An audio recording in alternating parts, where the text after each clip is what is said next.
Hello guys. आज की इस वीडियो में आपको बताने जा रहा हूँ कि किस तरीके से आप अपने फेसबुक अकाउंट का जो भी ब्राउजिंग डाटा होता है उसको किस तरीके से यहाँ पे क्लियर कर सकते हैं, यानी जो भी अननेसेसरी फाइल्स होती हैं फेसबुक पे उनको किस तरीके से आप यहाँ पे डिलीट कर सकते हैं। सो गाइस, सबसे पहले आपको अपने फेसबुक अकाउंट में आना है और आपको अपर राइट कॉर्नर के ऊपर जो मेन्यू का ऑप्शन मिल रहा है आपको सिंपली यहाँ पे आना है और उसके बाद आपको स्क्रॉल डाउन करके यहाँ पे सेटिंग एंड प्राइवेसी वाले ऑप्शन में दोबारा से एक सेटिंग्स का ऑप्शन मिल रहा होगा, आपको वहाँ पे क्लिक करना है। उसके बाद गाइस आपको यहाँ प्रेफरेंसेस में सबसे नीचे एक ब्राउज़र का ऑप्शन मिल रहा होगा, तो गाइस सिंपली आपने इस ऑप्शन पे यहाँ पे क्लिक करना है।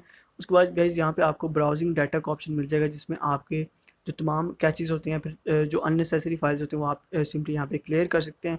और अगर आप यहाँ क्लियर के ऑप्शन पे क्लिक करेंगे तो इजीली आपका जो ब्राउजिंग डाटा वो यहाँ पे क्लियर हो जाएगा। उसके बाद उसका जो आप नीचे देख सकते हैं कि आपको यहाँ पे एक लास्ट क्लियर का ऑप्शन मिल रहा है। तो गाइस जब आप अपना ब्राउजिंग डाटा यहाँ पे क्लियर करते हैं तो आपको यहाँ पे एक हिस्ट्री मिल जाती है इसकी कि कितनी दफ़ा आपने यहाँ पे अपना ब्राउजिंग डाटा यहाँ से क्लियर किया है।